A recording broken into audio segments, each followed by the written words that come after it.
So here I am on Easter Sunday, like a sad little individual, alone, not with family, like should be, not with anyone. I'm at home, I'm alone with a dog. The wife's at work. She's at work till about 3:30, she's home. 2 hours. So I could watch a film, or I could come on. Michael's on. Hi, Michael. Do you fancy coming on? Trying to jump on live? I don't know what you're up to. Are you up to anything today? Don't even have to send this. I'm trying to post a comment. I'm trying to copy and post a comment. How do I paste? There you go, look. There's the thingy. I don't know if that helps you. Does that help you? That's all? Let me know. If not, I'll try and ping it over to you some other way. Oh, there he is, look. There's old Michael. All right, Michael. Hello. How you doing? I'm doing fine. I am heading upstairs now. I was just watching some YouTube videos when I got your notification that you were live. Yeah. I'm live. Ian. Little Steve's on. Hi, Steve. Little Steve, how you doing? So how are you, Michael? You're not doing anything for Easter? I was going to go to my nanny's for dinner, but she just called me saying she's going to bingo instead. She's blown you out for bingo. That's what she'll always do. It's bingo, then the family. Superb. Brilliant stuff. So, you might have a bit of a fight here now in a second. Go on then. What are we fighting about now? I watched the original Alien yesterday. Oh, don't tell me you didn't like it. It's bollocks! Oh my god. For a fucking hour, nothing happens! Oh my god. They just move from one fucking room to another talking shite. Like Star Trek, the motion picture. Literally, I was watching it and I'm like, what the Dimension, how you doing? Like, I have a review for it coming out next month, but it has me worried about going into the others. Wow. You know, Alien is a classic film, and it's not a classic. It's an overrated piece of shit. Oh, Michael. I'm going to have a look on IMDb, and I'm going to let's see what. Oh no, Rotten Tomatoes. Sorry, and let's see what Alien scores, shall we? Sure.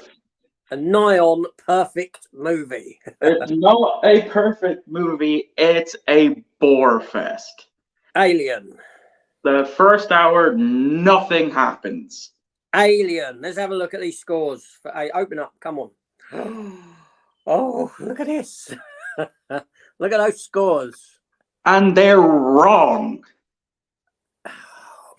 On my letterbox, I initially gave it a 2.5 out of 5.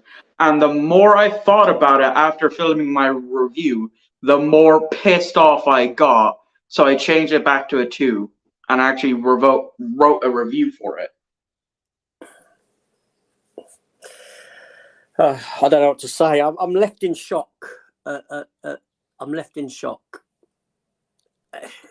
If anyone else thinks Alien is a crap film, let me know down below. Mike P says, good morning. Shazam 2, did it suck? I didn't enjoy it too much. I need to watch it again, and I will watch it again now it's available on streaming. I'll give it another chance. I never saw the first one. Dr. Octavius. This is my new channel. Superb. Yes, fantastic. I know you're a big Doc Ock fan. I didn't see it yet. Aliens, and Alien 3 are great movies, says Mike P. Alien, no. I don't know about the others because I haven't seen them yet, but I was led to believe that Alien was this big action-packed movie. It fucking is not. Alien? No, Alien's not an action-packed movie. Aliens is. Well, that's what I was told. The first one was the action-packed one. No. Alien is like a slasher in space. It's a horror film in space, whereas Aliens is essentially Vietnam in space. Yeah, the second one is the action-packed James Cameron one, but still, it takes time to get started because, unlike today's films, i.e., Star Trek: First Contact, that has to throw you into the action from the get-go without any build-up whatsoever, this film takes time to build up, set up characters, establish characters, and then give you a story. Yeah, but the Battle of Sector 001 is far better than the battle between the Enterprise and the Reliant in the Wrath of Khan. Is it though? It is. No. I would say we're not having this conversation now because we're doing this another time. And I've got my photo ready. I'm going to present something to you. Okay, I'm down. A sort of versus poster. Do you know what I mean? So Mike P says Aliens is better if you want more action. It is better if you want more action. I'll definitely give it a go. Fantastic films. But the first one I just did not like. Gareth shares my sentiments. Get this punk off. Dimension Scott says the reason why I enjoy Alien because it's a practical horror movie. The visuals were amazing. I loved the visuals of the cargo ship, and I loved the xenomorph design. But literally, after the War Doctor John Hurt gets infected with the facehugger, nothing happens. And on top of that, they talk so quietly. I literally had to put subtitles and my TV volume up just to make sure I'm not missing crucial bit of dialogue. Well, that sounds like you problem. No, that's the movie problem. What I will say is I don't know if you didn't know, you may not notice this, but you know the scene where Matey and the cat gets killed. I forget the character's name, and the cat's hissing behind the boxes. I think he's looking for the cat, and there's that room with all the chains hanging. Yeah. If you look carefully, you can actually see the alien hung amongst the chains. I don't think I noticed that. No, because at that point in the film, you haven't seen the alien. Mm. And because the alien is very alien-esque in its design, you don't see it because you don't know that you're actually looking at it. It's a fantastic piece of cinema, that. Mike P says he thinks Blade Runner is a better Ridley Scott film. I like the original theatrical cut with the narration, though. I still have yet to watch Blade Runner. Well, I'd like to hear your thoughts on that. Now, my thoughts on Blade Runner are quite topical because I think it's a fantastically made movie. I think it's designed, everything about it is fantastic, except it is boring. But it intrigues me in that I keep going back to it, trying to get out of it what other people get out of it, and I never can. Whereas the sequel I adore. I think it's a fantastic film. Here's a question that you might like, because this is more akin to you, actually. Okay. What's your favourite game? I know it's asked to me, but let's see what have you got a favourite game? Oh yeah, Gears of War 2. Okay. That's what I love the Gears of War franchise, but the second Gears of War is the first Gears of War game that I played and what made me fall in love with the franchise, which is why I'm really looking forward to the live action movie that Netflix is doing, as well as the animated series they'll be doing after the fact. Now, I haven't got a favourite game because I don't play games. I'm sort of in that. I don't play. I was never really a game player growing up. I did have an Atari system when I was very young. Then I did go through. I had the Sega Mega Drive and the Sega CD attachment with it. and I moved on to PlayStation. But my kids came along, and they were more game heavy than me. If I had to have a game where I've got good memories of playing it, it would have been Star Wars Lego. There's a lot of personal reasons behind that with my son, my middle son, the issues that he had growing up, and the time that we shared playing it. But I don't really play games. I wouldn't have the time for it anymore. 4K Michelin star movies. How you keeping? I haven't started running yet. I'm still working on the couch part.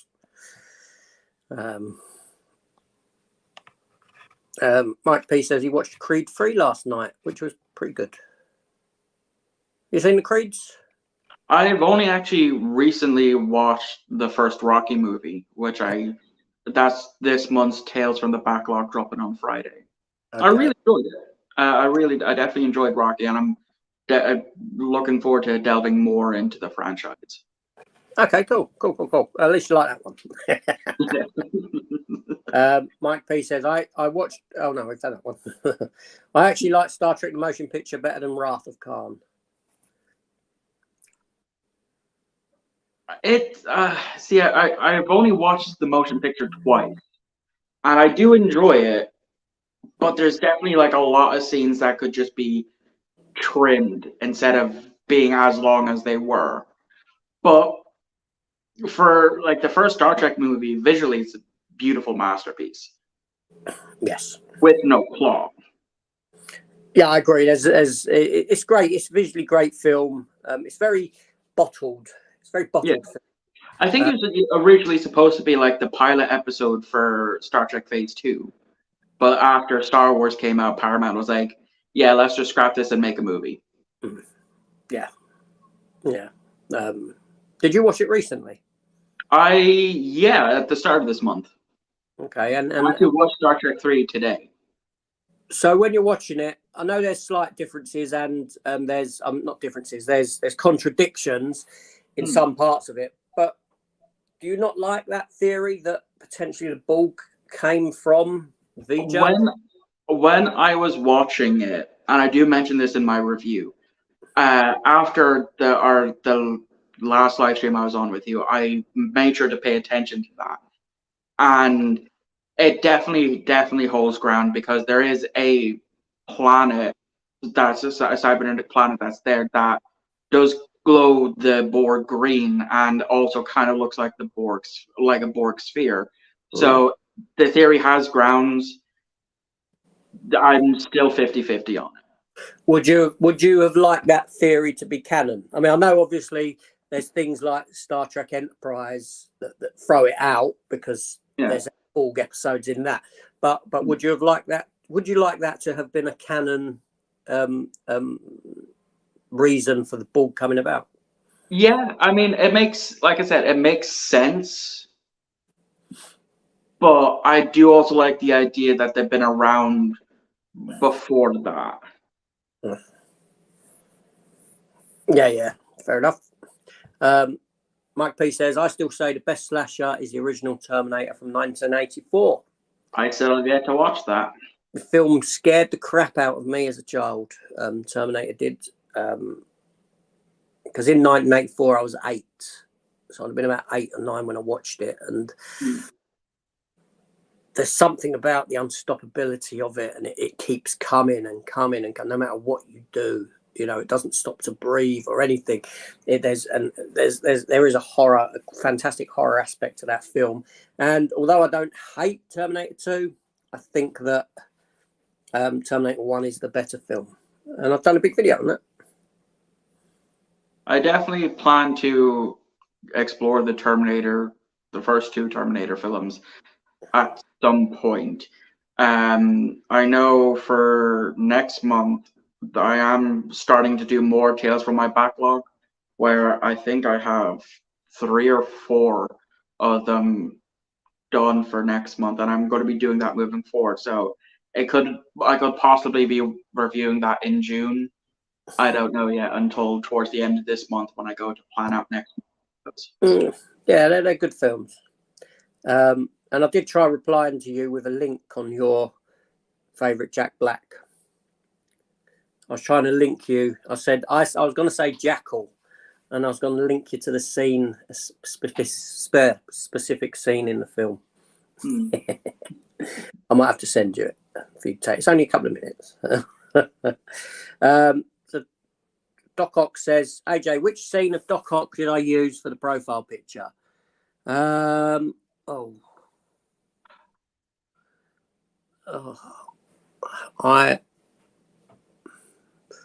That's towards the end of the film, I think, when he's in the water. It looks like that, or might be when the actual tentacles take control of him at first. No, I think the orange glow would suggest that they've got that sun thing there that he created. Yeah. And there's a bit where he's in the water and he kind of flips from being nice back to nasty to nice again, or the other, or vice versa, whatever way round it is. And I'm saying it's somewhere during that scene. Am I right, Doc Ock? Any good recommendations for foreign films? There's an Irish film. An Irish film would surely that would class as a foreign film, would it not? Yeah, it would. Like, there's a lot that I could suggest for Irish films. That would be good ones. Like Philomena, that was a recent first watch, which I thoroughly loved, which is on Disney. The Snapper with Colm Meaney, that's a fantastic movie. A fantastic Irish movie. One centered around the War of Independence and the Civil War, then I would go for either Michael Collins or The Wind That Shakes the Barley. Those would just be some of the Irish movies that I would recommend. Cool. Okay, for foreign films from me, I'd say All Quiet on the Western Front. Yeah, that was another one in my mind. In its German original, as opposed to voiceover. There's some decent films from Norwegian films. The Quake, The Wave, which is the first. The Quake comes after, or is it the other way around? No, The Wave comes first, then The Quake, which is a sequel to it. And then you got Burning Sea, which is a sort of disaster film set on board an oil rig. They were very good. Films like Parasite, what's the zombie one? Train to Busan. Yeah, that's it. Stuff like that is sort of stuff I sort of gravitate towards. And I'm sort of halfway through watching Troll, which is another Norwegian film about a troll. Believe it or not. So here we go. Look at this. Aliens are two of the greatest films of all time. I do have a full-size xenomorph head, so Alien is not about action. It's all about creating tension and suspense because you don't know where the alien will strike from. Like, I enjoyed the last 15 minutes of the movie, which is why it saved it from getting a 1 star on my letterbox. But it's just the first hour where nothing happens that really pissed me off. I'm like, okay, when is John Hurt's character going to die? When is this xenomorph going to pop out of his stomach? That doesn't happen till the 56-minute mark. So where would you like that to happen? How far in? Like maybe half hour, 40 minutes in. See, it's all about setting up. It is about setting up tension. It's about setting character as well. They have no character. They literally have no character whatsoever. Of course they do. Come on now. I don't know. Just finished my 10K run today.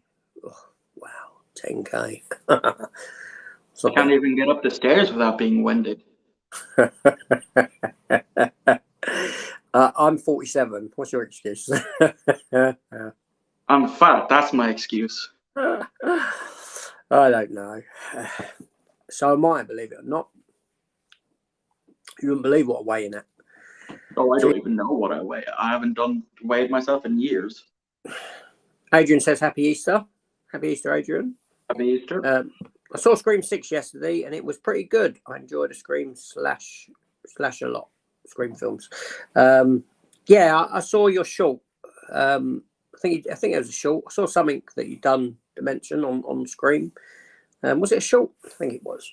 It was while I was editing stuff, so it was very sort of quick. Adrian says hello. Oceans, I look down in Australia. Hi, Dan. Losing his coins. I did look up drop bears. See what drop bears are. Oh look, we've got another. Hello. Hello. It's Movie Mad. He's popped in. He's seen my link and has joined the stream. Yeah, I'm at my grand's caravan, hence the 90s decor. Yeah. How are you? Why is it so dark there, though? Oh, probably because the lights are off. Let's fix that. Do you guys know each other, Michael? Do you know Channel Movie Mad? Not that I'm aware of, no. Oh, you should go and check it out. Good channel. Movie. Do you know Michael over at Michael's Movie Corner? I think I'm subbed to him. I'm pretty sure I might be. Let me have a wee look and I'll check. There we go. That's great. Nice to see. So what are you doing now? You're not doing nothing for Easter. You're a family man. I thought you'd have been like having Easter dinner and everything. We're at my grand's caravan for Easter week, for Holy Easter week. So the weather's not so great, and I forgot my razor, so that wasn't good. Whereabouts are you? What part of UK are you in at the moment? Peas Bay we're at. I don't know where that is. Forgive my ignorance. It's just between Eyemouth and North Berwick. Oh my God! Yeah. Everyone's now. Hey, bud. Hey, guys. Now we got little Steve in from Movie Chats. How you doing? Very well. Every other time. Sorry? I was going to say, every other time you've asked me, it's been ice hockey season. Yeah. Oh, yeah. Do we all know each other, Michael? Do you know little Steve? I'm aware of Little Steve, yeah. Of Movie Chats? I don't think I do. You don't? Right, I don't blame you. Oh, you need to go over there. You've got Little Steve and Big Steve. We've been graced with Little Steve today. That's great. Yeah. We were talking about... What were we talking about? We were talking about the Alien franchise. Yes, she was. Ah, you heard. And Michael's disdain for the first one. Now, we're not ganging up on Michael. What's everyone's opinion on Alien? Who's that? Is that from Quentin Tarantino, Kill Bill? Yeah, I've got a friend of mine that's just sent them over to me, so I'm just going to set them up. Wow, I didn't even know they'd done Kill Bill figures. Yeah. So what's our what's our opinions on the aliens then? Well, Alien. I think you were right. You think they're all right? And it's a horror movie, but without Alien, you wouldn't have aliens, would you? That's the thing. So I think Alien builds the suspense up, and James Cameron's got away turning both his sequels, the Terminator to Terminator 2, for turning horrors into action. And that's what he's done with both of them. And so without Alien, you couldn't have really had... I know what you're saying. It was Alien was a bit slow to start off with, but it is visually stunning, and the suspense in it is good. It's been a while since I've actually watched Alien, because I'll be honest with you, I would prefer to watch Aliens over Alien every single time. And with Aliens, I always watch the extended cut of that one, the special edition one with the automatic guns. I don't know if you've seen that, but where they put you probably have, where they put the automatic guns at the end of the tunnels. And I think that version is just so much better than the Aliens theatrical cut. I think... No, that's the one that I watched. I watched the theatrical version. No, we're talking about Aliens. All right. Aliens. When you watch Aliens, if you get to Aliens, now you've seen Aliens and you like it, watch the extended. It's about 30 minutes longer, I think. It's about 30 minutes longer. And this is the other thing with streaming. Do you know if you try and watch Aliens on Disney Plus, because they've got the rights to it, doesn't give you the option of watching the extended version? So it bugs me that, if you've got two versions of the film and you're on streaming, put the good one, put the longer one on. I think it's a better one. I've got a wee bit of a thing with Alien because I bought the 4K of that, and I put it on, and this line developed on my TV, and I thought, is this 4K disc knackered? And I was like, no, it's not. My TV went when I put Alien 4K on. Oh dear. Leaves a bad taste in your mouth. It does. So, I'm like, every time I think about that, I think about my TV breaking. Yeah. Oh, well, so, Steve, you got no family stuff going on today? Oh, I've got the mother-in-law downstairs, so she's with the wife. Oh, so that's why you're upstairs. Yep, exactly that. I don't know where I was at with these. Oceans, oh yeah, down in Australia. Drop bears. I did look up drop bears, which are koala bears that jump down out of trees and attack you. Not for real. It's a myth. Happy Easter, says Oceans. High Dimension. I wonder when David Akoa. I don't know who that is. I'm going good. Avengers Age of Ultron was on TV the other night, and it's still a great movie sequel. I agree. I genuinely do like Age of Ultron. Yeah, I think that's okay. Anyone else? Do you like Age of Ultron?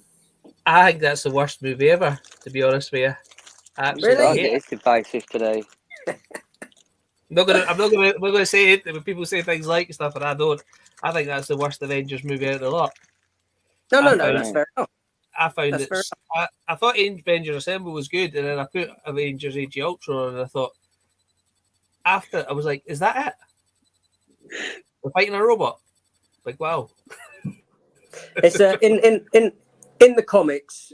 Age of Ultron was a fantastic story. I will say that it was, and I've got no problem with it. I think it's underrated. I think that Marvel made they created a bone for their own back, so to speak, or if that's not even the right term, is it? They went into it. The problem was before Age of Ultron came out, they announced Infinity War, and the minute you've announced Infinity War, it just took everything away from Age of Ultron because people were now psyched for Infinity War and not Age of Ultron. Yeah, I think Infinity War is the best one out of the lot, and Infinity War, I didn't get to see it in the cinema or anything, and I to be honest with you, I very rarely buy movies new. I'm always in CX or waited bargain, and because I couldn't get to the cinema with my wife to see that one, I deliberately bought it on 4K Steelbook, and there's a video on my channel where it arrives dented, and I just go absolutely crazy, just like the other day. I mean, so the Avengers Steelbook, right? I didn't get to see the film in the cinema, so I spent 30 quid on the Steelbook. It comes through the door on the day. I'm ready to watch it, and there's a huge dent in it, and you're like, and you know what was worse? They didn't have any replacements. No. And then they refused to do anything about it. This was Zavi, and I just went absolutely. My video on it's about 2 or 3 years ago, but the video on my channel, and unfortunately, as well with Infinity War and all the Marvel movies, Disney Plus, I have to say, has got a better picture quality than the 4Ks. Really? Because they've got all the IMAX scenes in them, and they're in Dolby Vision and Dolby Atmos. So it's the one thing where the Marvel movies are the only ones that I think 4K discs are worse on, because they've got the IMAX scenes in them, and they've got Dolby Vision and Dolby Atmos. So why put on Disney Plus with Dolby Vision and Dolby Atmos and the IMAX scenes and release the disc without them? That doesn't make sense to me. Maybe in 6 months' time they'll start re-releasing them with Dolby Vision, Dolby Atmos, and the IMAX scenes. They might do, but I would say it's possibly to try and drive people that way and away from physical media. I know there's talk of Disney going back to physical media now, but I think that originally that the plan was to try and edge people off of physical media. Hence why they started releasing some films several weeks before the physical media release. Well, I think Yeah. they found that their Disney Plus subscription service is losing money, and I don't think it's ever going to make money.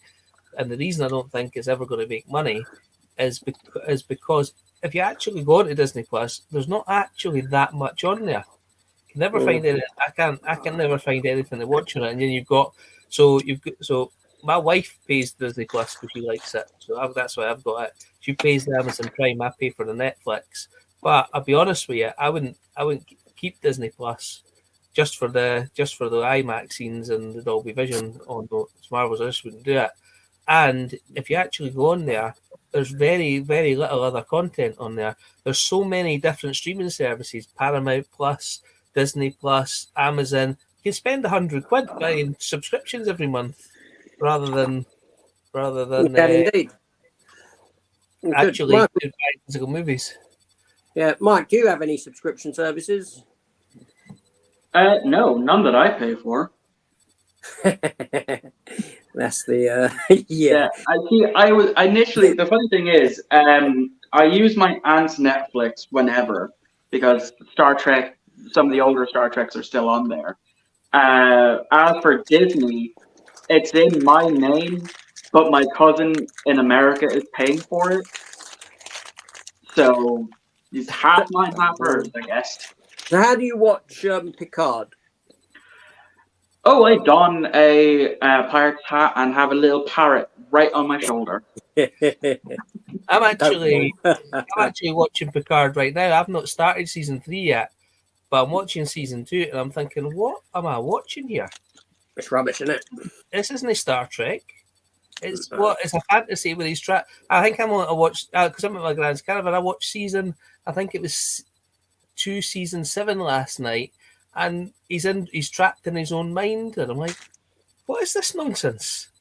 So Absolutely. Michael above you is a very big Star Trek fan.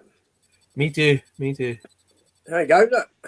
And I say, me and my son are actually watching the original series at the moment. My son and I are watching it at night, and we're actually just got to the end of season 2, the original season, and then we talked about season 3, the original series, the quality dropping, and we watched the season 3 one episode last, I think it was 2 nights ago, and it's the one where Spock basically gets his brain stolen, and my son said to me, "This one's not very good, is it, Dad?" Mm-hmm. And I was like, "No." And it's like, so even he can see the drop in quality. The season 1 to 3, the original series, but I was watching that on Netflix. I've got the first 2 seasons on Blu-ray, but I don't actually have the third on Blu-ray. But the actual quality, the shots and the quality of the stories in season 1 and 2, the original season, I don't think I've actually seen. Yeah. All the original series 1 and 2, but some of the stories in that were really, really good. But we've only watched the first episode of season 3, and we're like, what is it? We paused it, and I'm like, it's only halfway through. It was so boring. The first episode. But like you, AJ, I think my favourite series of Star Trek is DS9. I think it's more gritty. I think it's got a more storyline to it. The Dominion War. I must have watched Deep Space Nine 14 or 15 times from start to finish. More than me. Michael, Yeah, what's your favourite, Mike? Voyager. There we go. Voyager. There, he's a Voyager man. I don't mind Voyager. Voyager's your favourite, isn't it, James? Yes. Yes, your Voyager's your favourite, isn't it? Yeah. Well, but you didn't like the episode with Spock's brain last night, did you? No. I mean, Spock's brain is the worst Star Trek episode by Is that the worst? You think that's the worst one ever? So not just me. It's a lot of fans do say Spock's brain is the worst Star Trek episode of all time. They're walking him about with a controller and they speak. It's just Steve, are you a Star Trek person or not? Yes, I like it. I enjoyed Voyager. Deep Space Nine, I didn't really get into as much. But I'm just collecting all the Voyagers again at the minute. I'm just missing series 1 at the minute. But yeah, I'm more of a the originals, like the Generations. Sorry, say the originals. The Generations one, Next Gen. I love them. I like that. I just think that when Deep Space Nine came along, and the from season 4 to season 7, the Dominion War arc, there's some really, really good episodes in there. What's the ones that I really like? The Battle of AR-71, is it? 558. Yeah, there you go. You know better than me. Where they Nog gets his leg blown off, and it's just a really trench war one. Fortune favors the bold with a big huge battle. That's another great one. I like The Next Generation as well, and I watched it. I actually had a story tape on this booklet, the Search for Spock on cassette, when I was about 5, with a storybook. I'd never seen the film, and I always liked Star Trek from then. And one night when I was about 10 or 12, my dad said, "Look at this Star Trek," and it was The Next Generation on BBC Two, and it was the one where the planetary defenses try and kill them while they be robot things. I don't know what the episode's called, but I watched that, and then I realised it was on cable every night at 5 p.m, which I didn't have. So every day after school, I got the bus to my grand's to watch Star Trek and then walked home. I walked home, brilliant. cable in my own room, and it was on at 5 p.m. on Sky One and 10 p.m. on Sky One, and I just watched it over and over The Next Generation. But I like the original as well. I've just bought the first 6 on 4K, but I've not watched them yet. But the originals were good, and I do like the characters. But I think The Next Generation took it to a whole new level. I think Michael might agree with that. Yeah, I'm not much of a fan of the originals. I've seen a handful of episodes. I much prefer the first 6 movies compared to the Star Trek movies. Wait a minute, I don't know what Bunny Man Massacre is. Any idea, anyone? Never seen it, never heard of it. Gareth says, "Are you on your phone, AJ? I'm sick of looking up your nose." No, I'm on a tablet. That's it. Right there. That's it. I'm going to put a box down. I'm just checking. I've printed on mine though, not too bad. There we go. I don't know if that's better. Any that were created under Disney are garbage, in my opinion. Just not direction. There's no direction left to go in. That's to do with Marvel. To be honest with you, I know you like your superhero movies, AJ, but I'm at this stage where I'm superheroed out. There's just so many superhero movies. Me and my son went to see Black Adam in the cinema because he wanted to go and see that, and then halfway through they had a battle in Black Adam. I thought, great, I'm about to get up and leave, right? And it went on for another hour after that. Yeah, I thought he was getting put away in the. Did he get put away under the sea or something like that? In a cage. I thought, yes, that's it. Yeah, I know I like the superhero genre, but yeah, I do agree that it's run its course, or it's running its. It needs a break. There is oversaturation. Totally. Give it a break and come back in a few years, and yeah, I'm quite critical of what they're doing at the moment. That's just, okay. He's got Toby around the throat. It's before he gives his Otto the speech. That's his photo. He asked what his photo was. What scene in Spider-Man? Did anyone see Banshees of Inisherin? Not me. No, I even bought it on Blu-ray. Oh, did you? Yeah. Is that an Irish film? Yeah. Set out in a small island off of the coast of Ireland, set during the Civil War. Was that the one with Colin Farrell? Yeah. Is that the one with Colin Farrell and the guy in Harry Potter with the bad guy movie? Yeah, I've seen it advertised, but I've not watched it yet. Yeah. Dr. Impossible says there's a millennial issue going on here, AJ. That's true. Train to Busan, great foreign film. Yes. Really watch Age of Ultron on BBC Friday. Yes, it's still a great movie, says Dr. Octo. Movie Mad says, hey folks, hold on a minute, we're a bit behind Hey. here.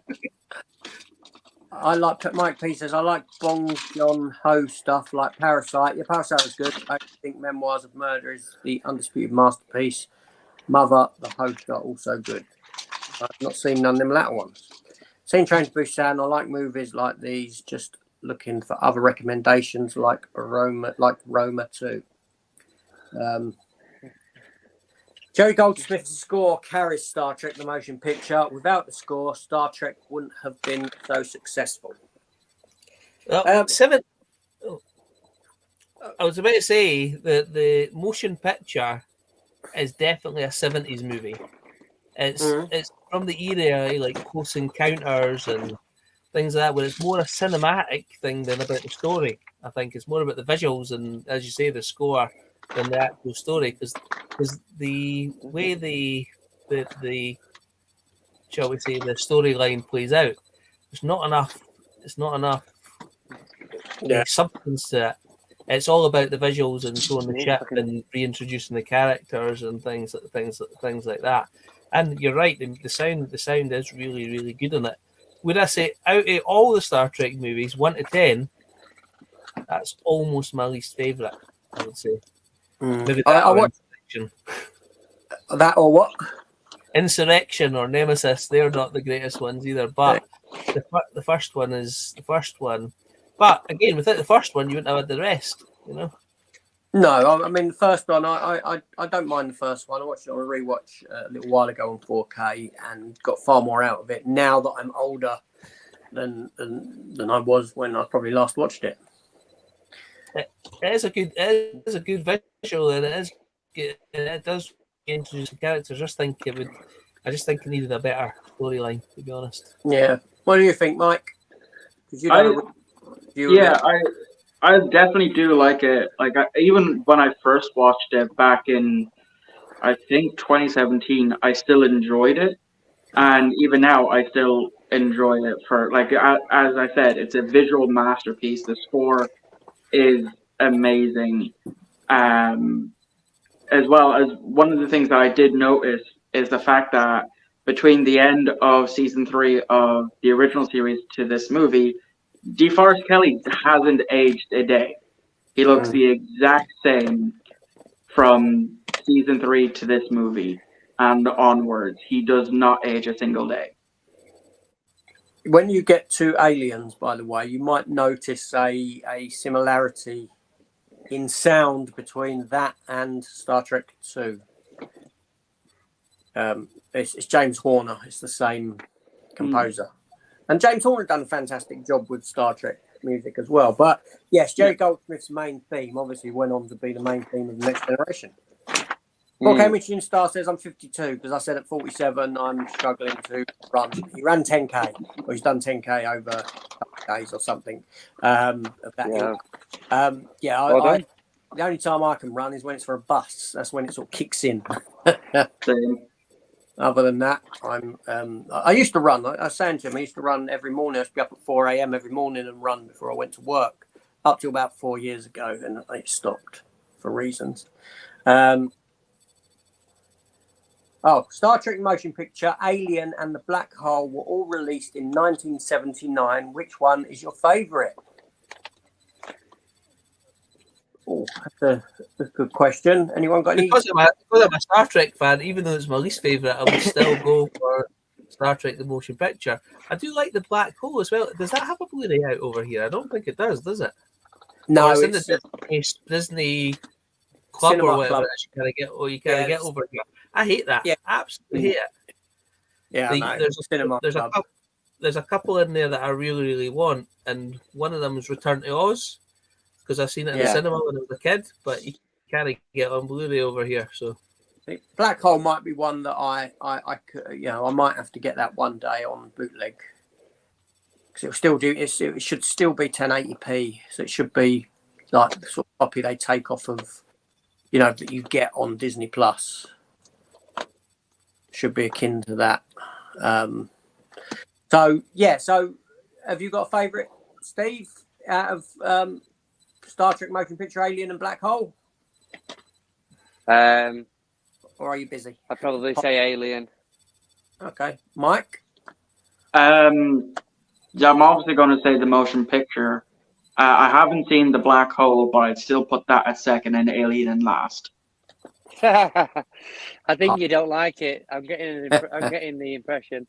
I would actually say. Well, as we were speaking, I got a message on Instagram from Pure Hangouts because he reacted to my Instagram story, and I sent him a screenshot of my review on Letterboxd of Alien, and he just now responded saying, "With this and Empire, I'd say you for sure have the hottest takes on the internet." Yeah, I think the hottest takes. Yeah, because Mike's not a fan of Empire Strikes Back either. No, I think Empire Strikes Back sucks. It's a middle film, isn't it? That's the problem. Yeah. What's my favourite movie altogether? Jaws. Bloody hell, that didn't take you long, did it? No, I always cite Jaws as one of my favourite films of all time. I don't have to think about that one. I don't know. Too many. Movie Man will be right back momentarily. Where was I? Okay, here we go. Look, Dr. Impossible and the Counterpunch says, and Star Trek II, The Wrath of Khan, it's one of the best developed stories in the entire film run. Mayer, Nicholas, was always one for intelligent, forthright storytelling. Yeah. You see, the good thing about my review not coming out until next month, I can still sidestep this question of why I don't like Star Trek 2 until that review comes out. So I'm just going to ignore. I'm pulling a politician, and I'm just not going to answer the question. Well, you don't not like it. You just don't think it's the best. It does not deserve the mantle of the best Star Trek movie ever. That right goes to First Contact. What's everyone else's opinion on this one? Has everyone got a favourite Star Trek film? I have to agree that First Contact is my favourite. Wrath of Khan is very close. I like all the even number ones. 2, 4, 6, 8. And I say that, but I like the Search for Spock as well. Yeah, I actually, on the last rewatch, I'd actually say Search for Spock was better than The Voyage Home. I think it's more emotional. I think with The Voyage Home, they tried to do that in a more light-hearted, Star Trek. And I had The Voyage Home on VHS taped off the TV with all the adverts, and I used to remember I had all the exact time it was going to come on the adverts to fast forward. I must have watched it like 50 times.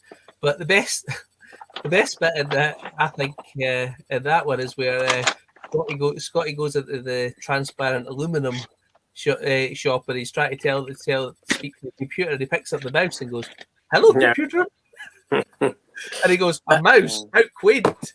And I was watching a wee interview with James Doohan the other day there, and he said they asked him whether he was like Scotty, whether he was very technical and whether he could do engineering. He said, "Give me a machine and I can put it back, take it apart, put it back together, anytime I want." He said that he took his mum's fridge apart one day just for fun, and she came in and she said, "You better get that back together." And he didn't know how, and he figured it out and he got it back together. But he said anything with computers, he just could not operate. Being the age he was, so I just think that scene's hilarious when he goes into the transplant. I just think they tried to do a light-hearted one, whether it was due to budget constraints or whatever it was. But I had it. No, go on. I was just saying, just because I had it, and I must have watched it on tape of the TV. I don't know how many times. That's probably why. I do think it's heavily dated now, being set in the era it's set in. But along with First Contact, I think they're probably the most easily accessible for non-Star Trek audience. And that's why there's a sort of popularity around them. So, Steve, did you have a favourite? With what? Sorry. Star Trek. You got a favourite Star Trek film? Oh right. Okay. I thought I just said to Rafa Khan. Oh, I didn't hear you. Sorry, mate. So we're two for two right. there. Look, Michael Smikes, he's got someone on his side now. You know what you said, AJ? Oh, I've seen you saying about Voyager on your channel that you don't like Voyager because they make the Borg a bit of a joke in terms but they come across as too easy to beat. I think that they weakened, much like Doctor Who has weakened things like the Daleks and that by overuse. Yeah. I think that Voyager used it just became too simple and easy for the crew to defeat the Borg in Voyager. I remember when one episode of Voyager when they said they were going to go. I think they were trying to steal a transwarp conduit, and they came across.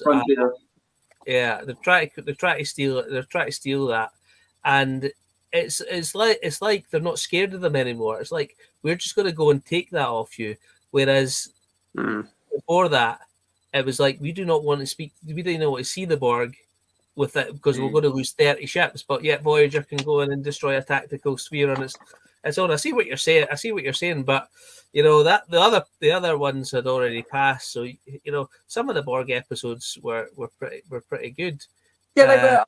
I'm not saying but I think you're right. They made it too often.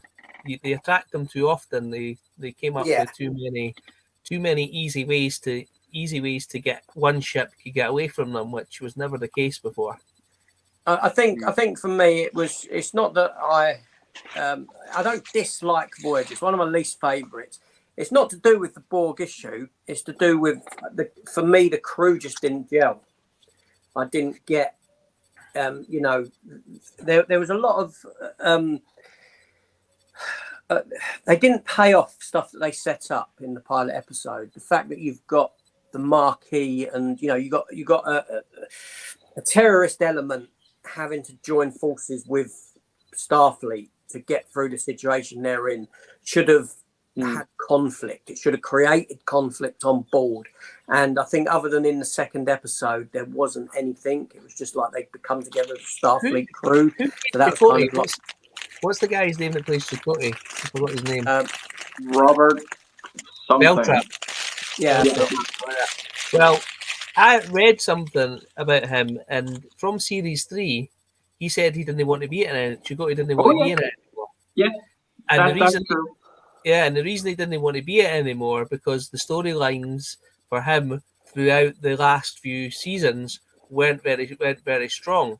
And he said the way he tried to get out of the series was just to keep asking them for more money. Each season he goes, no, I'm not doing this unless you give me that. But each season they gave him the money. Each season they gave him the extra money. Wow. So he just stayed. And you know what? As an actor who needs a job, who wouldn't do that? But I say his storylines got weaker and weaker and weaker throughout. So he was, as you said, he wasn't really needed. Can you think of a memorable Chakotay story in the last four or four seasons? Shattered season 7. Sorry?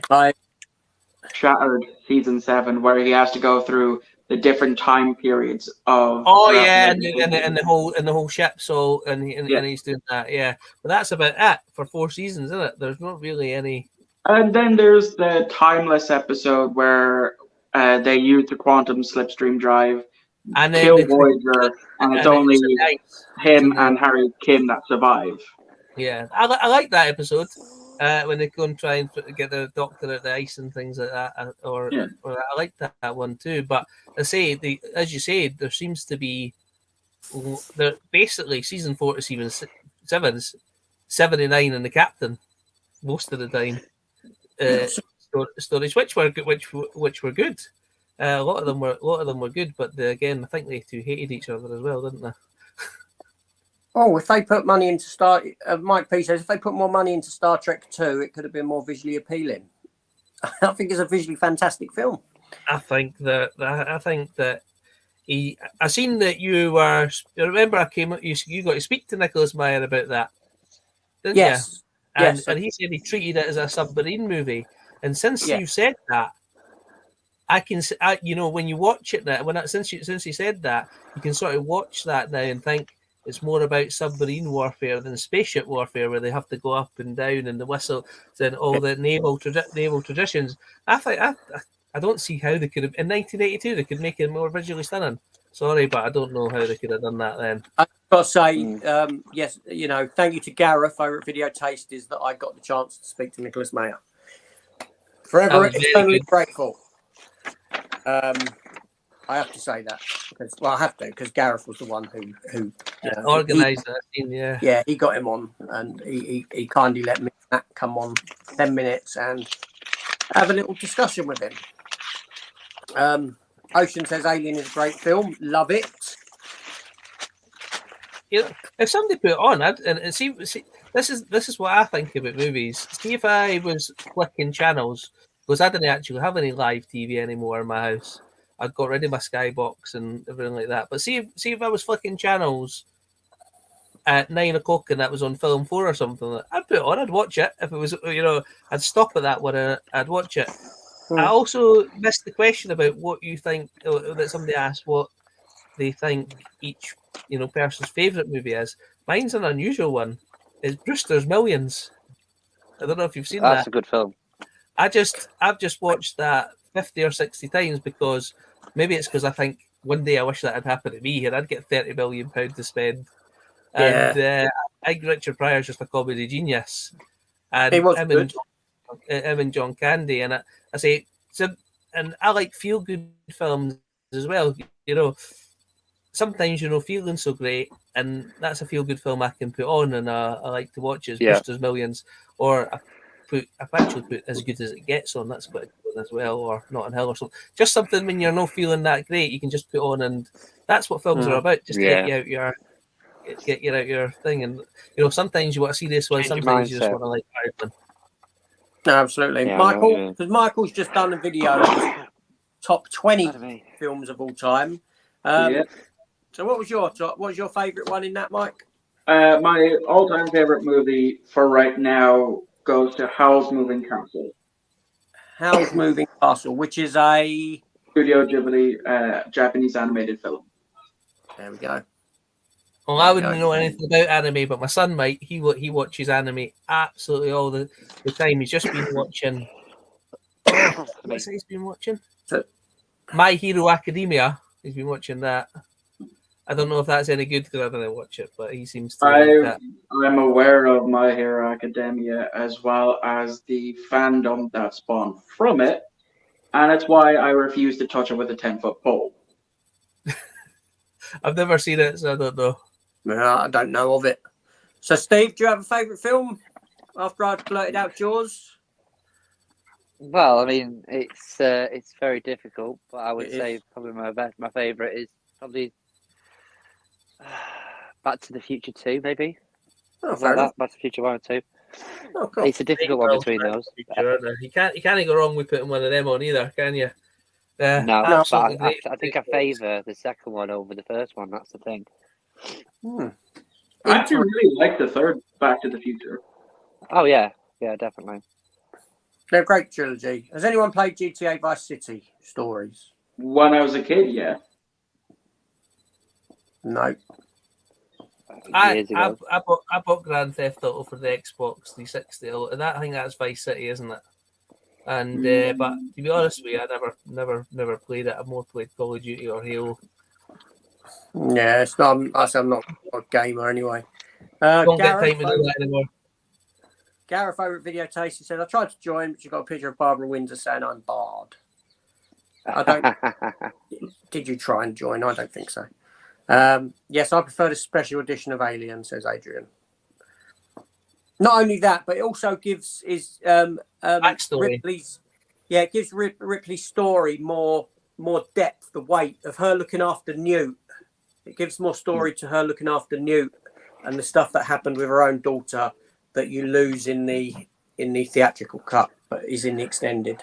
Yeah, you also see them going to the space. Fine, you guys have convinced me. I'll watch Aliens tonight. Oh yeah, really? It's really good. I think you'll find there's a big, huge difference between Alien and and Aliens. It's like I would say it's like watching Terminator and Terminator 2, but it's just they're two different. They're essentially two different genre of film. They fall under. If I had the choice, I'd be putting Alien. If I had the choice to watch Alien or Aliens, I'd put Aliens on. I would. 100% agree. The Aliens Extended is so much better. All the backstory about that's what I just said. And exactly. her daughter, parents, Ripley's daughter. Yes, yeah. It is extended cut is fantastic. Yes, be careful of drop bears if you visit here down under. I'm beginning to hate The Mandalorian. I feel like the show has no direction anymore. Who's watching that? I watched season 3 because people have said it's so bad, and I thought I really want to sit and watch that again. Well, I've watched the end of season 2, and my son really enjoys it. But do you really want to? It's like I don't know what is about series, but I always find they start off well, and then there's a lot of series that I don't finish because I never the quality drop. I've watched Dexter to season 5. Yeah, I've watched House to season 5. I've watched Game of Thrones to season 7. I've never watched season 8, and I've watched Lost, believe it or not, all the way, and I've never watched the last episode. I've watched it 3 times from start to finish, and I've never put on the last episode. And I don't know what. The last time I thought I'm going to watch it this time. I'm going to watch the last episode, and then I just never did. I must say that Dexter peaked with season 4. The John Lithgow. There's actually Dexter season 1 to 8 sitting here in the caravan. Somebody is it how many seasons or however many it is, and it's actually sitting here. And I was thinking, I could put that on while I'm here and go back and watch that. But I thought not started it yet. Yeah, that's fair enough. Hi Matt, it's me. Hi Matt, happy Easter. Yeah, not much on Disney. There's nothing. See when you try and you think, okay, I'll just check one of these streaming services for a good series to watch or a good. Disney does have all 3 seasons of The Orville, so that's worth a watch. That's true. That is true. Like my son's obviously heard me speak, and he's handed me Dexter. You can move back through now. Thank you, James. Appreciate that. But yeah, I've not seen all of the Orville. I think I've seen season 1 and halfway through season 2. But that's true. That is on there. But for that, the thing is, you could buy Disney Plus for a month, watch everything on there that you wanted, and then quit for a year, and then you'd still go. I just go back and go. There's nothing. Yeah. There's nothing here that I interested in. My wife watches Lone Star. Is that with Rob Lowe? Is it 911 Lone Star or something like that? Where he's a fire chief. But apart from that, I just think we spend. Well, I think we spend too much money on streaming services when you could be buying physical stuff. Yeah. Yeah, agree with you. Or pirate. Well, yeah, I try and avoid that if I can, but I've got the True Lies Spanish release because one of my subscribers sent it, which was really nice of them, and the quality on that is just as good as a Blu-ray. I would have thought because it came from a super VHS tape, didn't it? I don't know because I've got a copy of The Abyss on bootleg, which is both cuts, the theatrical and extended, and I've not watched the theatrical. I've watched the extended cut. And it looks fantastic. I've seen worse looking 4Ks. Wow. Than this bootleg. I will say it was fantastic. So Dr. Impossible says, amazing how Goldsmith pushed the envelope for both Star Trek and Alien in the same year, 79. Alien is still a benchmark recording to a classic sci-fi film. Yeah, I can't argue with that. Matt says, family over soon, so just popped in and said hello. AK, I see you put up a pickup video. I saw you picked up Superman and Batman Apocalypse, the animated film. Decent one, that, and some other stuff. I ain't finished the video, so I'm not commented on it yet. Anyone see the new Indiana Jones trailer? That movie looks like it is going to be terrible. Yeah, I watched it yesterday, the trailer. I didn't mind it. I didn't mind what I saw as a trailer. But then saying that, the very first trailer for Indiana Jones and the Kingdom of the Crystal Skull was a fantastic trailer. It was a really good trailer that stands up. So come on, then predictions. Then are you gonna like it, or do you think it's gonna be bad? I'll probably enjoy it. I'm going to be honest with you. People really don't like the Crystal Skull, but I didn't think it was that bad. There's some bits. Look, I thought, has he walked away because I said that? Michael ran away because I said that. But when I watched the Crystal Skull, and I actually watched it in the cinema, and I've watched it on DVD since. It's been a long time, to be honest with you. I didn't think it was that bad. Shia LaBeouf's character was a bit,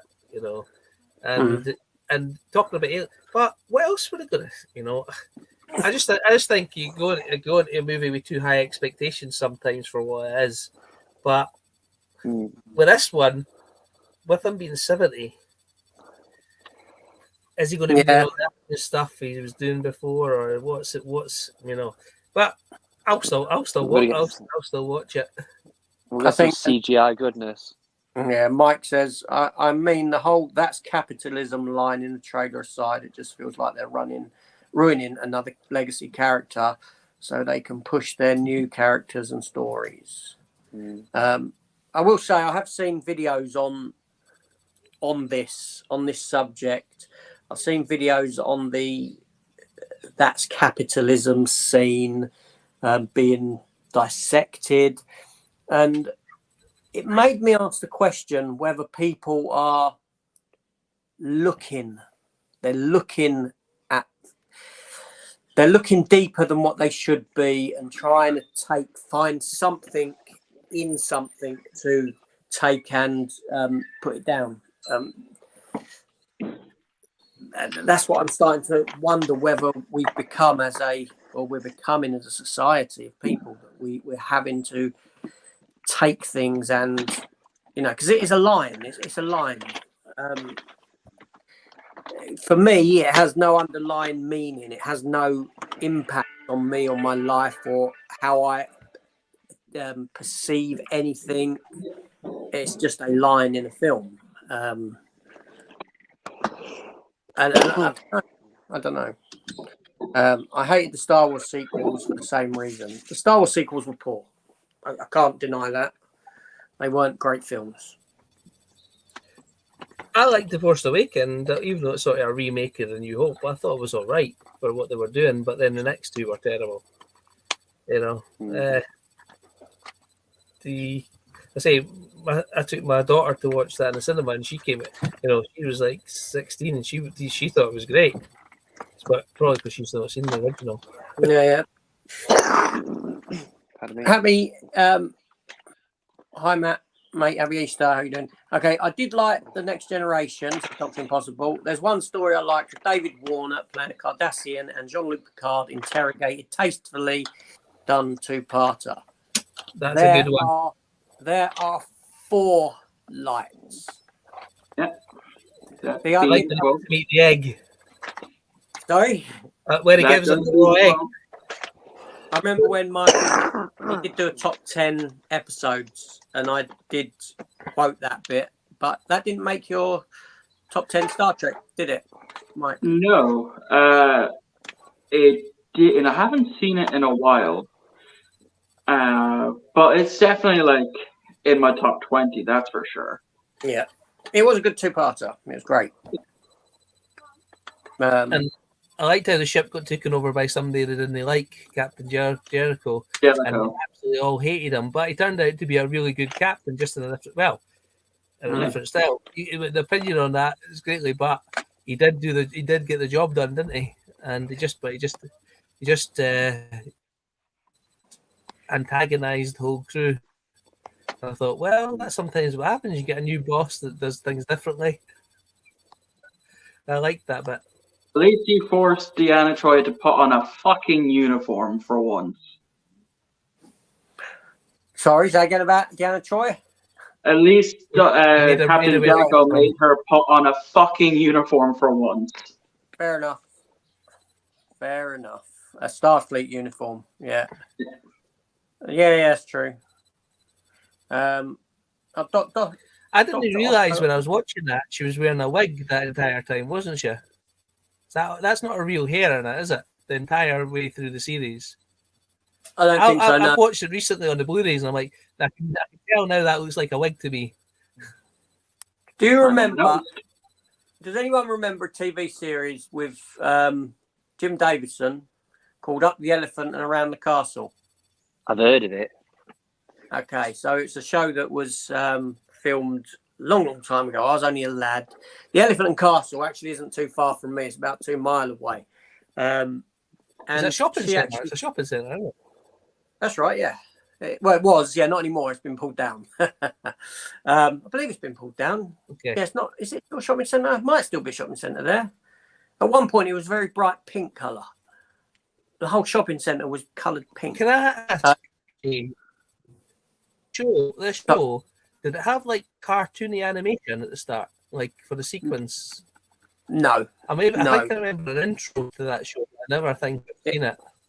it had him sitting atop an elephant, a sort of a fake elephant, which was up at the Elephant and Castle. But she was in that. She actually starred in that. Wow. Because as you know, she's British. Well, I mean, you can't not know, because even now she doesn't try to put in Star Trek. She doesn't put an accent on anymore like she did when she first done Deanna Troy. She just uses her own voice. She don't care. And after She was seeing her, also in an episode of Stargate wasn't too bad. she was what? Sorry. In an episode of Stargate, Okay, where all the right. Russian gate gets stuck in water, and then she puts on a Russian accent, and it's terrible. I do have all them. Stargate was great. Did you ever watch Stargate, Matt?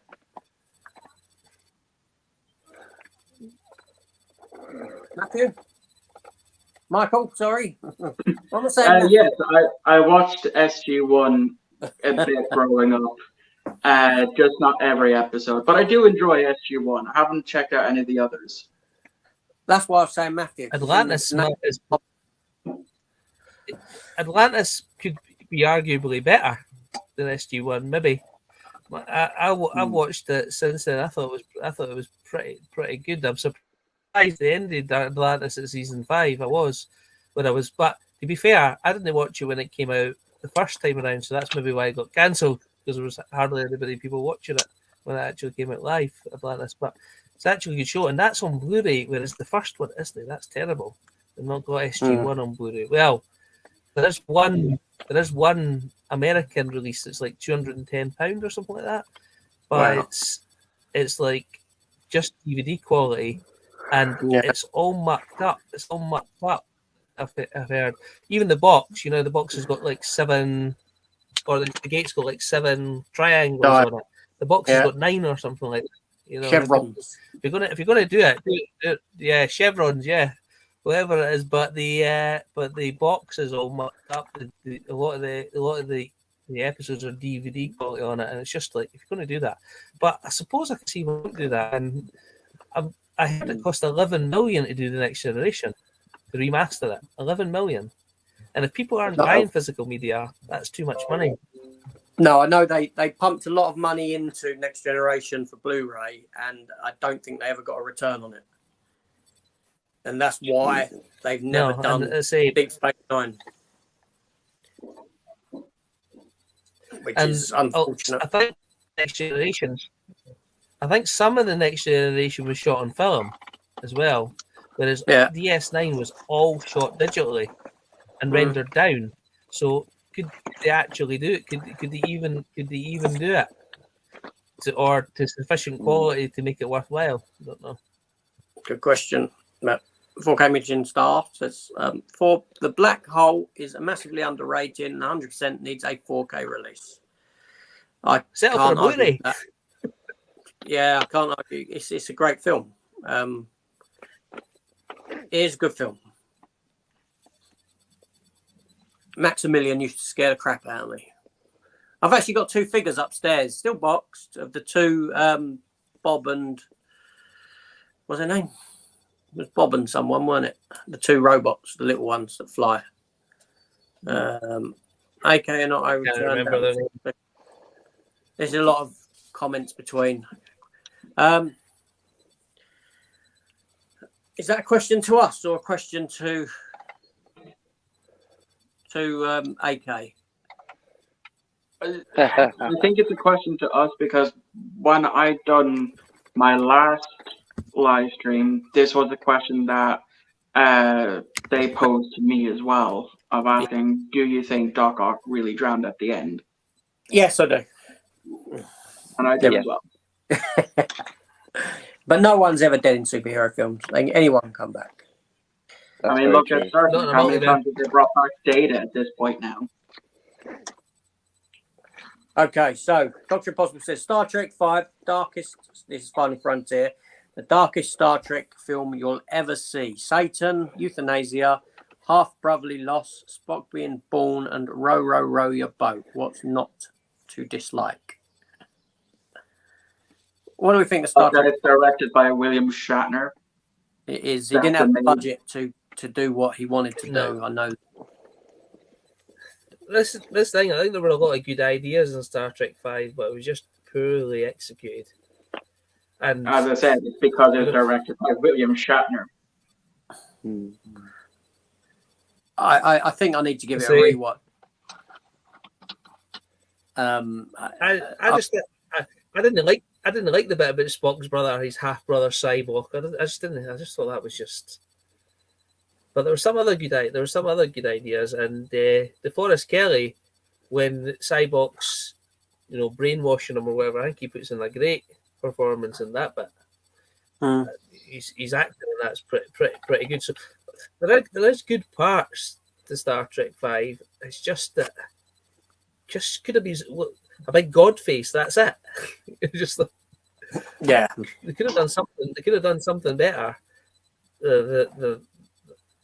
than that, and it's just could have been so much better. As you said, the budget was cut, and I knew William Shatner directed it, but I think did they not have to let him direct it because he said he wasn't going to star in the film or something, didn't he? Oh yeah. Right? He would have held him at gunpoint, wouldn't he? Yeah, he got into a big tizzy because they let Leonard Nimoy direct it. 4. But he Leonard Nimoy, but after Star Trek, 3 and 4, he went into directing. He went in, after the original series, he went into and done a lot of directing, plays and things like that. Whereas William Shatner just tried to continue acting, didn't he? I don't know if you've seen there's actually a video on YouTube about the making of Star Trek 4 with the swimming pools and things like that. I think that's a really good, and it shows Leonard Nimoy going, and it's clear he had a real vision for Star Trek 4. Whereas, as you say, William Shatner,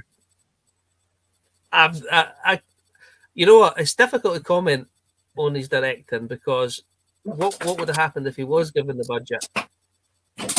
Oh, come on! Maybe better. Oh, up you come! Oh, all right, I'm dog sitting at a minute.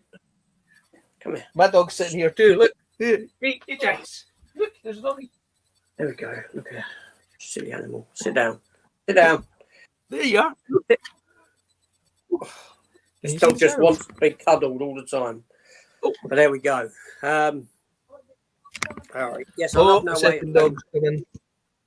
That's talking between AK and Matthew of Doc Ock. Wrath of Khan is the best of the original, and First Contact is the best TNG of the 4. I think it's difficult to separate the 2, 3, and 4 of Star Trek because they're all sort of the similar. It's a trilogy, isn't it? Really, 2, 3, and 4 are a trilogy. They're both the ship. They're searching for Spock, and then they're getting home. It's a lot more like one massive film. So yeah, is Wrath of Khan the best of the originals? I'm going to be honest. I think 6 really good. 6 I is like good. Undiscovered Country. Where Sulu's coming flying as Captain Excelsior. What's your favourite of the originals, Mike? How do you? Well, given the fact that right now I'm only after rewatching up to Star Trek 3, Yeah. I definitely think it's either The Voyage Home or The Undiscovered Country. Now, that might change when I get around to my rewatch of them. The next one on my list is Star Trek 4. So I'll be watching that over the next couple of days. But yeah, I definitely would say it's either The Voyage Home or The Undiscovered Country. Okay, fair enough. I like them all. Steve's vanished. He's gone. He's back. No, sorry, I was just checking my levels, lads. So Sugar.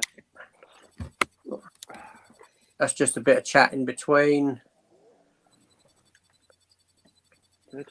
It's a scene on. I was watching one of your videos yesterday. I think it was, AJ, and I was like, "Damn, I could have done that myself." The movies that you regret buying. Well, go for it. I only got it because someone else do it. I think. Well, put it this way: if that's the case, I'll say you've inspired me to do that video. I don't know. There's a few I could pick out. I don't know who I saw do it. I'll be honest. I saw someone just do like, it, no. and I thought, well, there's an idea. You know when you were talking about the Ghostbusters, the girl one. Yeah. What was it called? What is it called? The Ghostbusters, the girl one? I can't even remember. It's just known as Ghostbusters 2016. Yeah, but it has that tagline underneath that, "Answer the call" or something, doesn't it? Yeah. But it's just Ghostbusters. Well, again, I know that everybody hates that one, but I don't hate it as much as everybody seems God, you're proper controversial today, aren't you? Sorry, but you know that have you watched the 4K, AJ? Yeah. Yeah, I've done it when I've done my Defending the Dud episode 1. That's what I watched. The 4K version. Yeah, on my TV, it's got black bars at the bottom and the top, and seeing some of the scenes, the they come outside of it. Yeah, there's maybe the story's not so great, and maybe it's not. I can see what they're trying to do. I'm not saying it's a good film by any means. Would I sit and watch it again? Probably not. But it's just, they tried to do something different. I didn't like the idea of replacing, the guys for the girls just for the sake of replacing the guys for the girls, the girls in it. But and I know you didn't like Melissa McCarthy. I didn't particularly like her acting either. But I just think the script was so bad. What more could she do with that? I know. I think the film would have done better had it been a sequel with a new team, and the reins were handed over to them. Very possibly, kind of like what they're doing now with the Ghostbusters Afterlife series. Yeah, I suppose. The thing with that is, I don't know whether. See, I see another Ghostbusters film not necessarily having those people in it doing the Ghostbusters job. At the end, when Winston goes into the firehouse and opens up the firehouse, why would it necessarily then be them kids that go and become Ghostbusters? See what I mean? I see it being Winston leading another team that could work. Not necessarily. That the Ghostbusters Afterlife reminds me of The Force Awakens because it's so simple. First movie, and what they're trying to do is they're trying to give fan service by bringing the old characters in and try to introduce new characters at the same. Not being funny, but they had to do some. They had to do something, though, didn't they? And it wasn't destroyed it with the 2016. Yeah. And I didn't think Ghostbusters. I thought Ghostbusters Afterlife was a good movie, but it was just very similar to the first Ghostbusters again.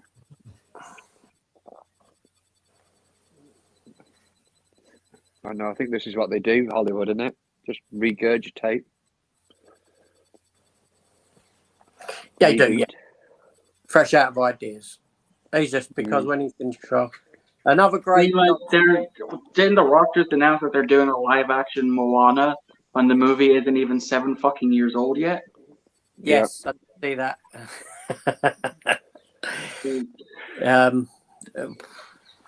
There we go. That's Disney just want to pump out and remake. It's easy for them because they ain't really got to do nothing for scripts. The script is already written for them. There's nothing there they need to do because these are pretty much shot-for-shot remakes of the originals. They just have to get someone to tinker with a couple of bits, and away you go. Half the film's already done. Yeah, I think you're all looking forward to the Little Mermaid. Yeah, I'm very skeptical with the Lilo and Stitch live-action remake that they're doing. But after seeing who they casted as Lilo, you know, a proper Hawaiian little girl, I'm like, okay, maybe this might actually go in the right direction for once. But they wouldn't. I don't think they'd cast anything but because they would get backlash. Well, they don't mind getting backlash for casting one way, if that makes sense. They don't mind taking a character of white origin, shall we say, and changing to another race. But if you're talking a character of another race and then changing them away from that, they wouldn't. There's no chance they would do that at all. How is that any different? How is that any different? It did, and it got backlash for it. Yeah, but that was Ghost in the Shell. Was how long ago was that? 15 years. I don't remember.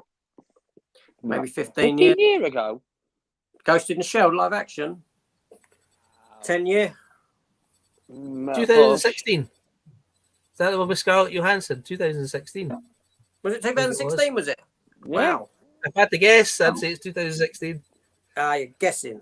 Let's have a look. Let's see. IMDb. Your guess is in the chat. Ghost. You might be right about 2016. No, it's 2017. Bloody hell. That'll be 6 years ago now. Wow. Bloody hell. I was much older than that. I was going to say it weren't that bloody long ago. When was Aeon Flux? Oh God, I bet that's probably 10 years ago. I think that's where I'm getting confused. That's 2005. Yeah. I think my mind's going to that one. Yeah. Aeon Flux, that was Charlize Theron, wasn't it? Sorry? Aeon Flux. Yes. Did anyone like Star Trek Generations? Yes, it's my favourite of the four Next Generation movies. I haven't seen it in a while. I still need to upgrade it to Blu-ray. I just haven't been bothered to fork out the tenner to get it up from CEX yet. I do enjoy it, but obviously First Contact holds my heart as the better of the four Next Gen movies.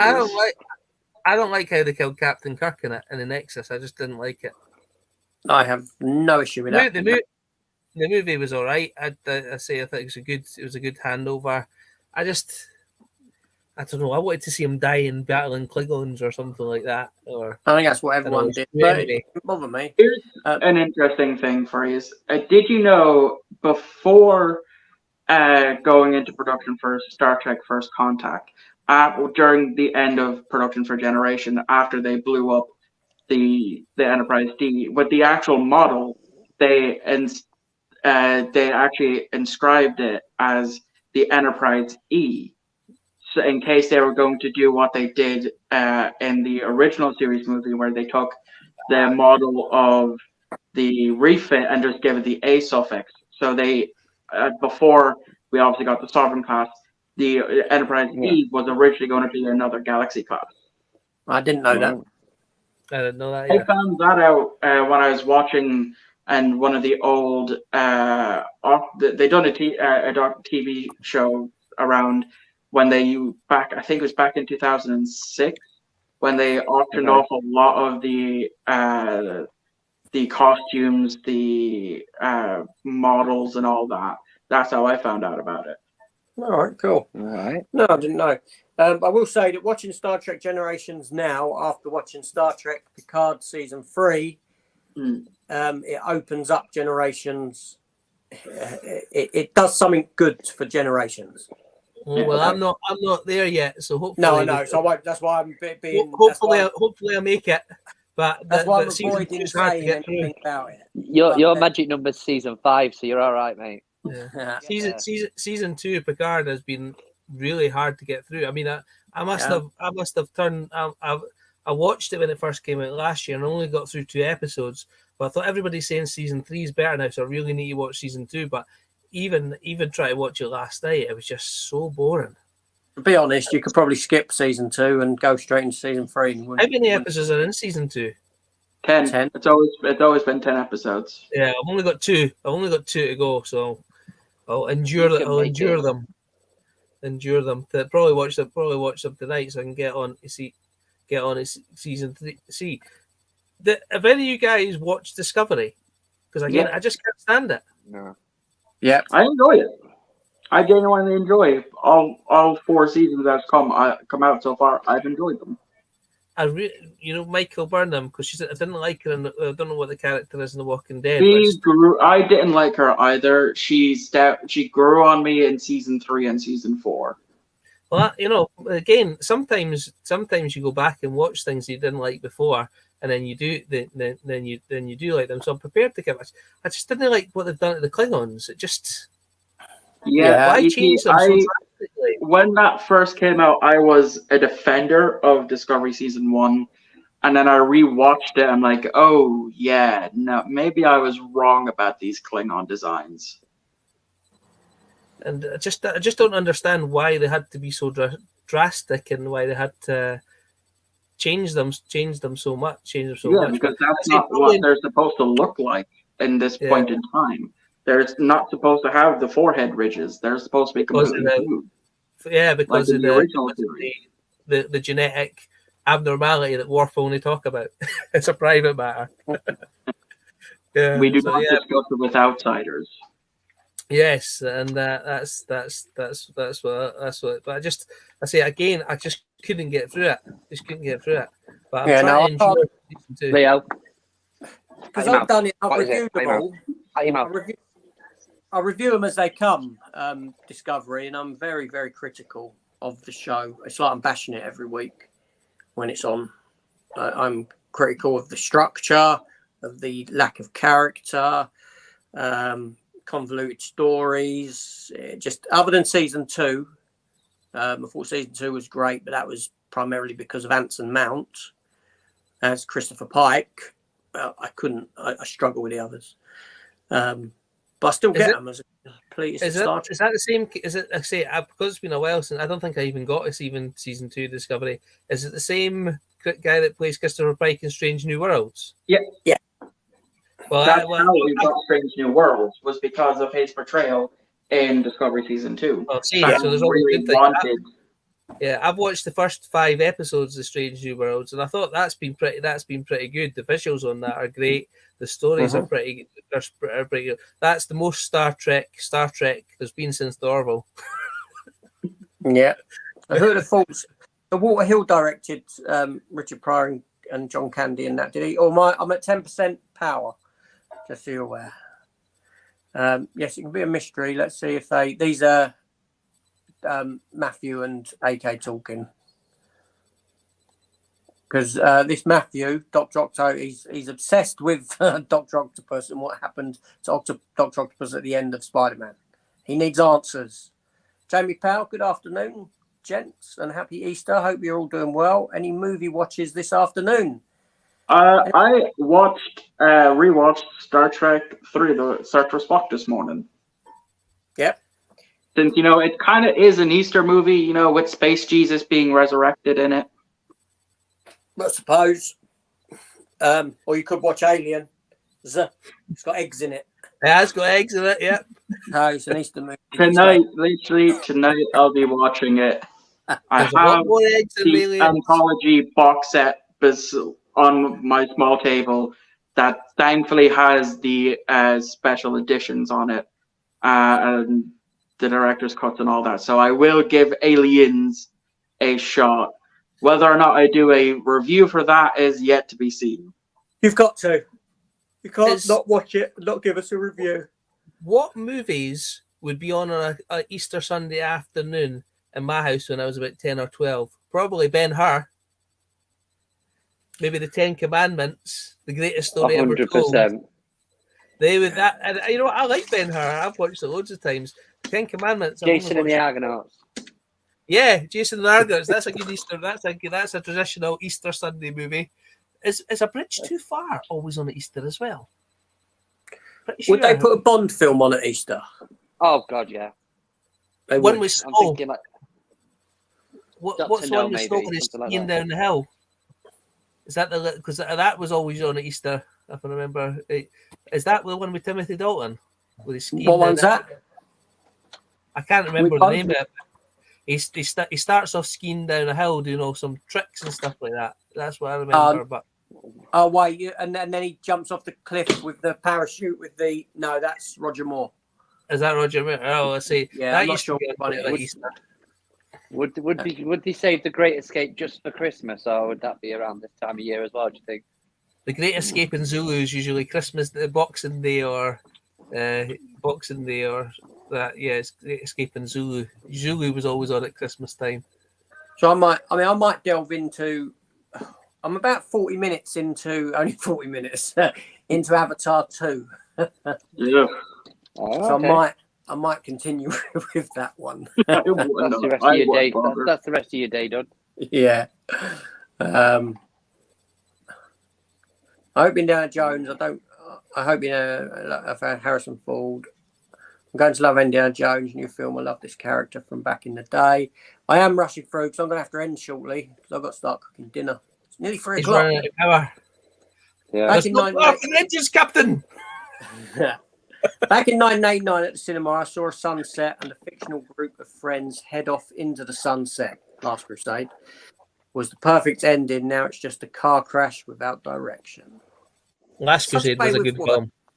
Such a poetic way with words. That was a great ending, but nothing ever ends. I was watching your pickups video. I think it was yesterday again. The one where you went to the couple of different CEXs. Oh, up in London. And yeah, up in London, yeah. There were so many good movies in there. It was quite a good video. That It's always good looking Yeah. at other people's CXs, isn't it? There's loads yeah, around. yeah. There's always Yeah, the it same costs in me a your one fortune when you whenever I go. go to one. I don't use to. There's tons around here in London. I only have one that's within walking distance for me. If I want to visit more, I'll have to hop on the 109 up to Dublin for the day, which Really, thankfully I'm doing at the end of the month. My local one There's, is about a quarter of a mile away. I've got another one in the same direction, about a mile and a bit further on from that. I've got one in Bromley, about 2 miles up the road, going that way. I've got another one about 2 miles away in Eltham, going that way. Seriously, it don't matter where I go, I can find a CEX. There's so many of them. what annoyed me was when it was when the Rona started and it was the cancel culture, and one of the movies that they were sort of boycotting was Gone with the Wind. Oh, yeah. And yeah, it was Little Britain and Gone with the Wind, I think, at that point. And Good trade-ins. yeah, I bought Gone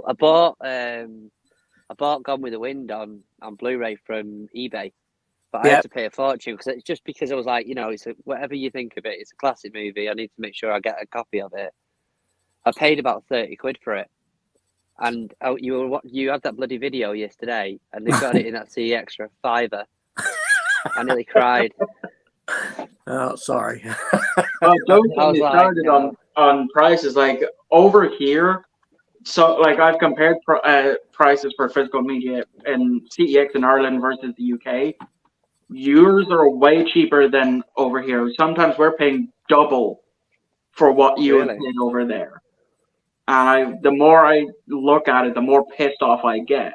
So like, oh, these are all these things that I want that are cheaper across the pond than fucking here. I'm always prepared to trade in movies when they go up in value in CEX and buy them back later. I'm always prepared to, you know, if there's That's not something bad. that's worth a lot. No. And because, to No. be honest with you, half my movies that are still sitting in the CEX and that are there, like, I ordered those 3 Sleepless in Seattle's from HMV in their half price sale because they were £5, but they traded for 13 at Really? CEX.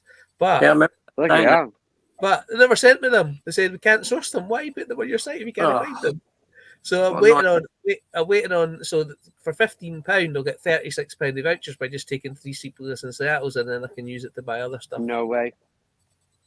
Does anyone Yeah. build Lego? Yes, I'm doing a Lego build this week. Optimus. Coincidentally, Build him. I was in the Lego Sorry? store yesterday. Did I go there? No, I didn't. I was in that London in a flash. I was like, I did. Yeah. No, Leicester Square. I completely avoided. There was an Where AT-AT Lego- walker in the Lego store, AJ. £750. Yeah, they had it in. Yeah. They had it in Disney Store. I didn't film that I'm like, bit, and they You had just the big walked in there Falcon. and dropped £750 on Lego. Yeah, Not Lot. me, unfortunately. The only Lego Luke, one I want is the Macaulay Culkin's house, the McAllister house. Okay, yeah, I've seen that. Happy Easter, Luke. There's a lot of. I'm skipping the messages where AK and Luke are. Happy Zombie Jesus Day, says Pro Physical Media. I mean, I yeah, like technically it is now. Today it's been 19 years since Shaun of the Dead came out. Wow. Since what came out? Shaun of the Dead. Shaun of the Dead. Wow, yeah. There was a nice copy of that yesterday. So- with a nice slip. Thing. Yeah, I saw that. Very So jealous. I still need to pick it up on Blu-ray. So if it's Zombie Jesus Day, did Jesus bite the zombie or the zombie bite Jesus? Maybe Jesus was Zombie A, where it began. Possibly. Happy Easter, says Danny. I'm only anyone if you're watching. I'm only missing your messages because you're chatting amongst each other. I love all Next Generation. Hey Danny, I just watched the end of Discovery season 3. My thoughts have changed, and I like the series. Maybe I've not persisted enough with it to get to that stage yet. Wait, end of season 3 is where they jump forward in time, isn't it? End of season 2 is when they jump forward in time. Oh, Season right. 3 is them trying to discover the burn and rebuild the Federation. Yeah, it's retroactive, right? Speaking of that, AJ, I absolutely hated when they ended Terminator 2, the Sarah Connor Chronicles on that time jump. I was really looking forward to seeing the next bit, and then they cancelled it. No, They jumped to the future. Absolutely, I'm like, this is going to be great. John Connor's jumped to the future. I'm going to be really enjoy this. Then it cancelled. Yeah, Absolutely hate that. Fox Network are notorious for that. Or they used to be. Jericho.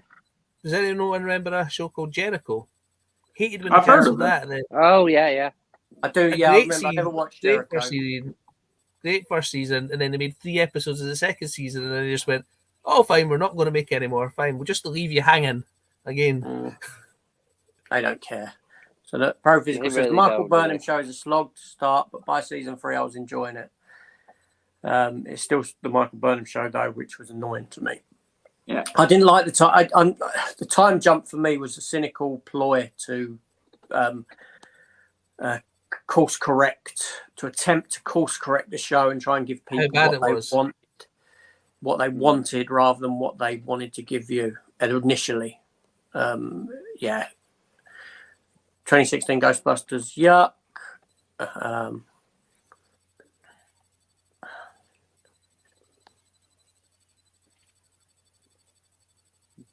Wow, Danny says, I've never been to CEX. What's that? Yeah, all right. Move to the UK, Michael. I mean, my dad does live in Burnley, so Lovely. potential. Yeah. TJ, work in progress. Hello, all. I'm just trying to scan through, give people happy Easter, JJ and all. John with the wind. Happy Easter. I don't want to ask AJ. Is that sorry, buddy? Is that Amsterdam worth a watch? Is what worth watch? Sorry, Amsterdam. Shazam. No, Amsterdam. Oh, sorry, I didn't hear you. It went silent then for a reason. I've not watched Amsterdam. Have you not? No, I don't know. Well, what was it you just got the bloody steelbooks for? Babylon. Babylon, sorry, that's what I meant. Sorry, bloody hell. So It's is been a Babylon long worth day. the watch? That's what I meant. I'll let you know after I've watched it. I've not watched it yet. Yeah. My intent was to watch it. If I didn't like it, I'd send it back to Amazon and get a refund. But I don't have to do that now. My slip for the Final Frontier came as well, AJ, and it was just so bashed. And you spent, I didn't buy many movies new, but I thought I'd got nearly all of the first 6 Star Trek movies, and I'm thinking this is probably going to be the last version I'm ever going to buy. Yeah. And the slip's all crushed. And if it wasn't something like Star Trek, I probably wouldn't have bothered. But I went on there, and to be fair, the customer service was all right. They went, "You're going to have to return it." I said, "I'm going on holiday this week. I'm not going to have a chance to return it." They went, "Oh well, just keep it in. We'll refund it," which is all right. But I'd rather have the pristine item which I ordered. Well, then what you do now is when you get home, you order another one and pay for it. That comes nice, fingers crossed, and then you send back the battered slip one and get your money back. I know. Well, yeah, that's that. But I got the refund, and you know what I done? Ordered one of the ones I didn't have. I think I ordered Rafikan on 4K instead, so I can live. See, there you go. I can live with it. I can live with the bashed one if it's free. Yeah, but I can't live with it if I paid for it. The standards have slightly dropped there, aren't they? But it's free. That's what I mean. Yeah, but when it's free, you can sort of go, well, at least I got it for free. But when you're sitting there on your shelf next to the rest of them and you paid for it, and it's like just annoying you, that's when it bugs you. But see, if I do see one in CX, I will probably buy it, then trade my one in. That's what I'll probably do. Yeah. So Tennant is going to Basingstoke in June. Why is there a Comic-Con or something happening in Basingstoke? Yep, we know Tennant's returning as the Doctor. He was a decent one. Messages. I got a spare room, Michael, says Danny. He's inviting you over to come and stay. I do plan on going over at some point next year. I just need to fully figure it out. He puts the lotion in the basket. Yeah. It would have been much more interesting if they put Discovery in the Mirrorverse and just did the series there instead. Babylon is mediocre. Star Trek Discovery is the worst Star Trek in the history of Star Trek. Have you got Zulu yet? Yes, Zulu was kindly sent to me by a friend of mine who I get my... He sent me an original copy, but it's geezer I actually get my bootlegs off of. One of the 2 that I get bootlegs off of. He sent me a copy of Zulu, original sealed, and it is forming part of my films I haven't yet watched. It's got great picture quality. Thingy. Yes, he has. Pure Hangout, how are you? Yes, I have. States. Yes, he has. He shocked us all.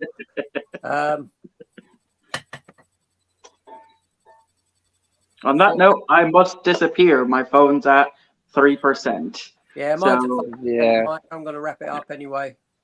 Thanks for having me on, and as nice to meet you all. And I will catch you all on the next one. Yes, and I wasn't subscribed, so now I am. I did see that, and I'll go subscribe to you now.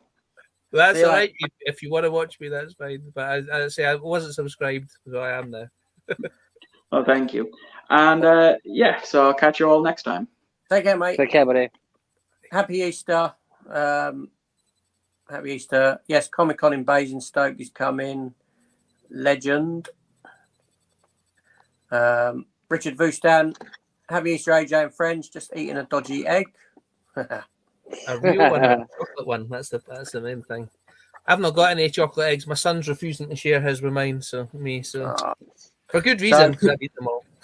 Pure Hangout says, with Alien Empire, Michael has become the king of the hot take. Yes, he has. Everyone's saying bye to Michael. So, gents, I'm going to have to end it anyway because I've got to start dinner 10 minutes ago. Yeah, I need to go. Thanks for jumping having in. me. Thanks, You're buddy. welcome. Appreciate it. Come again sometime. Take care, everyone. See you later. Bye. Happy Easter. Bye-bye. Bye.